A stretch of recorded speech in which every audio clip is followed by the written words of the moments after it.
is the story of a lost neighborhood and of its people who did not want to go. I don't want no money. I want my home. The old man is old. See how the old man is old? And I'm old. That's enough. I don't want to get out. I sent my two daughters. They don't want to get out too because they spend a lot of money. Plenty of money they spend in this place. We not get none to nobody. Never.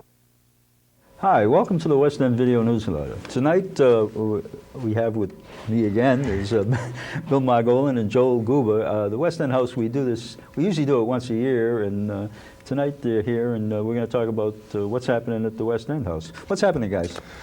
Well, it's a very special year for us, Jim, at the West End House.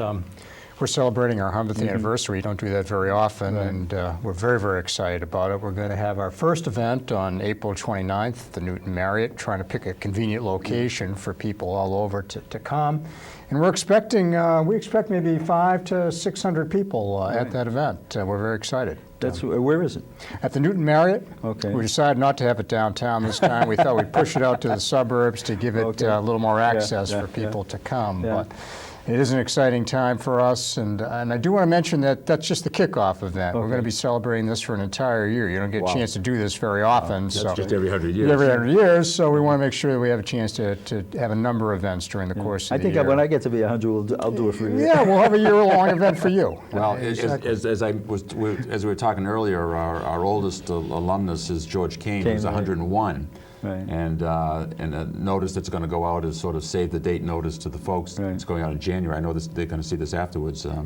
It says something like, I've been waiting 100 years for this event.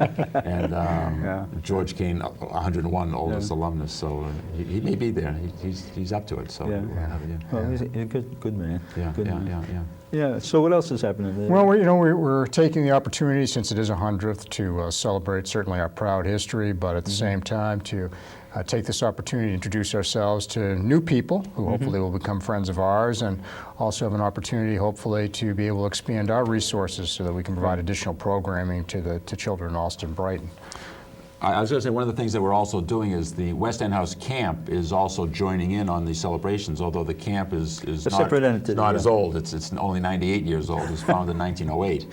So, but we're joining in on the celebrations of the West End House, and we're all sort of one big happy family. And you know, Jim, if you look at the show in 2 years, maybe we'll be back and talking about the 100th anniversary of the camp. So, well, I would like to, but I think we've probably got two or three more shows left, and things are going to change. If you have them annually, then we'll have it. That could be. Well, we could do it anyway. We could probably do something anyway. But as Joel says, we hope for 500, 600, maybe even more. I think the hall can hold 700. They're renovating it now.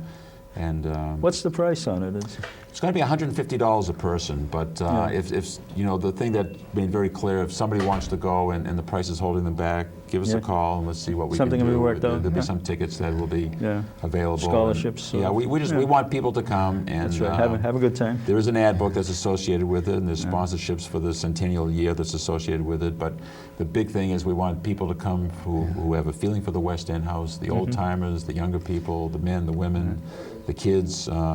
We're really hoping to get there aren't a lot of older West Enders that lived in the West End left. I mean, it's surprising because I see it because my list's dwindling. You know, I do the print newsletter, and it just keeps shrinking. Well, Joel's father is one of those people that's still around, and he'll be there. And there's still a number of folks that associate with the West End House who come up Old Timers Week who are in their 80s and 90s. And yeah, that's a good time. I haven't been there for a while. Probably, now that I think about it. I almost came a couple of times, but something happened. Yeah, you called me up a couple of years ago and you were going to come up, and I think it was raining that day that you're going to come up Old Timers Week. Yeah, I think something happened. It was, I forgot exactly what it was, but I was going to go. Well, just as an aside, we had 150 guys that came last year, Old Timers Week. We'll be looking for you next year, Jim. We'll make it 151.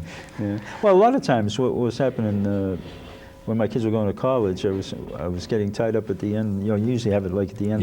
And my kids would be getting ready to go to college, and I'd get all tied up. But those days are over. And that happens with a lot of the younger alumni whose children are going to college. They have to bring them to college, or it's orientation, or it just gets tied up. Yeah, I remember we went up there. Matter of fact, I remember we went up to some video up there. Yes, baseball and everything. That was The campus. It was 8 or 10 years ago, anyway. All of that. Yeah. It's got to be like probably more like 15. Well, all the years blend into one anyway. So. Yeah, after a while. Yeah. I might just mention that the day after the event, we are having an open house at the West End House. A lot of people haven't had a chance to see the new facility that we put up a couple of years ago. That's just fantastic. We raised about $8 million to reconstruct the present building. And those people who haven't had a chance to visit, we're hoping that they come, they bring their children, their grandchildren. We're hoping to really have kind of a nice brunch the next morning. Right. I was over there about 3 weeks ago, and I got the 50-cent tour, and geez, that place is great. Yeah. Really amazing. You know, when we opened the building in '71, we thought it was the best, and it was great in '71. And over the years, it began to fall apart a little bit, and it looked a little drab and run down. And as Joel said, we put a lot of money into it, and it's just magnificent. It's just it is. The space is well utilized, and there's a third floor added in memory of Louis Kane, George's late son, and it's just a great place to be, filled with kids, and a great place. Well, it's still doing its mission. Okay, its original mission, and a lot of boys and girls clubs and everything have gone into social services, like the ones in East Boston and everything. A lot of these, like settlement houses or whatever you want to call them, that started in around 1900, moved in a whole different direction, but the West End House still kept its mission as... We still focus on the kids. You know, I mean, we're trying to expand our programming beyond sports to education, technology, to the arts, to lifestyle and leadership. We've got some terrific programs to track leadership and lifestyle advances that the kids are making. What we'd like to do is serve more kids. We serve about 180 a day now. We'd like to maybe get that up to 360, maybe about 1,000 kids a year. We'd like to get that up to 1,500. And most importantly, we'd like to be a leader in providing children's services. And we're pretty close. We had a lot of strides in the last few years. You know, it's strange. When I lived in the West End, we thought that Alston was like this, you know, suburban community. Well, the thing is, I grew up in Boston. I grew up in the West Roxbury section, and I don't think I'd ever been to Alston until I started working there. I'd been in Brighton, but Alston was sort of a poor stepchild of Brighton. One of the things that we did bring was a video of some things going on at the club, some interviews with the kids, and that would really bring home what Joel's talking about with servicing the kids, and certainly what their feelings are. And it's entitled "All You Need Is Love," so it's a great video. Yeah. Let's go to that, Joel. Let's run tape. Okay, we're back, and now, Bill. Yeah, that was a tape interviewing some of the kids, and we first showed it at the dinner in the fall. Last fall. We're very fortunate in that we have two families, the Gordons and the Lewises, that have an event in the fall, and the proceeds of that event help our operating at the West End House. And we did show that at the event last fall. Everybody loved it. It's really well done, and it really brings home the types of kids that we serve and what they feel about the West End House, what they get out of it. And you know, it's really a heartwarming thing to be there when the kids come in. They start coming in about 1:30 in the afternoon, and about 8:30, 9 o'clock at night, we have to sweep them out of there. If I ever find, we did one of the shows about the West End House, the West End on this show, and at the end when we went up there and we had all the kids singing about the house, the West End House, right? What's the house song, the West End House? West House song, right? At the end, we closed it with that, with all the kids in a cabin singing, and the West End House will never die, right? And if I can ever find it, well, we can restage it. Yeah, you should keep an archive of all these things that people do. You know, that way somebody 50 years from now will go, wow, were they? Well, the good news is we know it's in the building somewhere, so it's probably in my office. And if it's in the building, Bill knows where it is. I know it's in the building. I've tracked it down to that particular point. But we're excited about what's going on there, and Joel was a president for many years, and really under his leadership, we really went forward, and I know there were a lot of I don't want to say non-West Enders, but there were a lot of younger like people that went to the West End House, like Joel and everything. A lot of them still active, because I remember when you had the board of directors, you had like about 80 of them there at one point, right? And they were all...